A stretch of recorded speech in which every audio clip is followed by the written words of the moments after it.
अस्सलाम वालेकुम। कैसे हैं आप सब? उम्मीद है आप सब खैरियत से होंगे। अल्हम्दुलिल्लाह मैं भी ठीक ठाक हूँ। हमने सबक नंबर 20 का आगाज़ किया था जिसका उन्वान है बच्चे की दुआ। इस सबक की हमने पढ़ाई भी मुकम्मल की थी और इसका मफ़हूम भी समझा था और तशरीहात भी हमने मुकम्मल कर ली थी और इसका बुक वर्क भी हमने मुकम्मल कर लिया था। आज हम इंशाल्लाह इसके सवाल जवाब करेंगे और साथ इसका मरकज़ी ख़याल इंशाल्लाह करेंगे। ऊपर है मश्क और मश्क में सबसे पहले है तफ़हीम। मदरजा ज़ैल सवालात के मुख्तसर जवाब दें। सवाल नंबर 1 है, पहले शेर में रब्बुल इज़्ज़त के हुज़ूर क्या दुआ की गई है?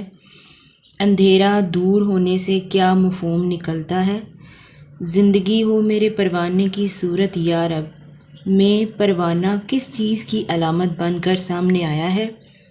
आपने इस नज़्म से क्या सबक हासिल किया?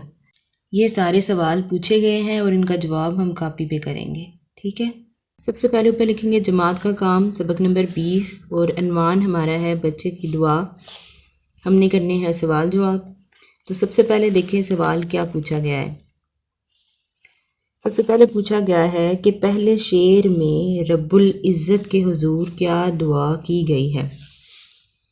तो इसका जवाब है कि पहले शेर में शायर फरमाता है कि मेरे दिल की तमन्ना मेरे लब यानी होंठों पर दुआ की सूरत में आती है कि ए खुदा मेरी ज़िंदगी शम्मा जैसी हो। जिस तरह शम्मा अपनी रोशनी से दुनिया रोशन करती है उसी तरह से मैं भी दुनिया के लिए रोशनी का सबब बनूं। यहाँ रोशनी से मुराद इल्म है। सवाल नंबर 2 पूछा गया है, अंधेरा दूर होने से क्या मफ़हूम निकलता है? तो इसका जवाब है अंधेरा दूर होने से जहालत दूर होने या जहालत ख़त्म होने का मफ़हूम निकलता है। मफ़हूम का मतलब है मायने, इसका ये मतलब निकलता है। सवाल नंबर 3 है, ज़िंदगी हो मेरे परवाने की सूरत या रब में परवाना किस चीज़ की अलामत बनकर सामने आया है? तो जवाब है जिस तरह परवाने को शम्मा से मोहब्बत होती है शायर अपने आप को उसी परवाने की तरह समझता है और दुआ करता है कि जैसे परवाने को शम्मा से प्यार होता है उसी तरह मुझे इल्म से मोहब्बत हो जाए। आगे सवाल नंबर 4 पूछा जा रहा है, आपने इस नज़्म से क्या सबक हासिल किया?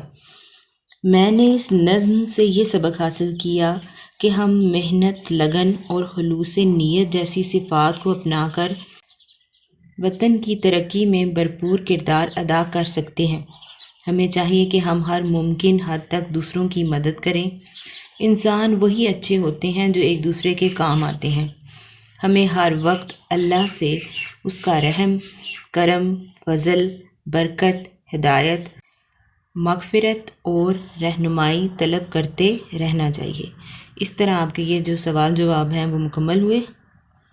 आगे है तहलीकी लिखाई। सवाल नंबर 10 है, नज़्म बच्चे की दुआ का मरकज़ी ख़याल तहरीर करें।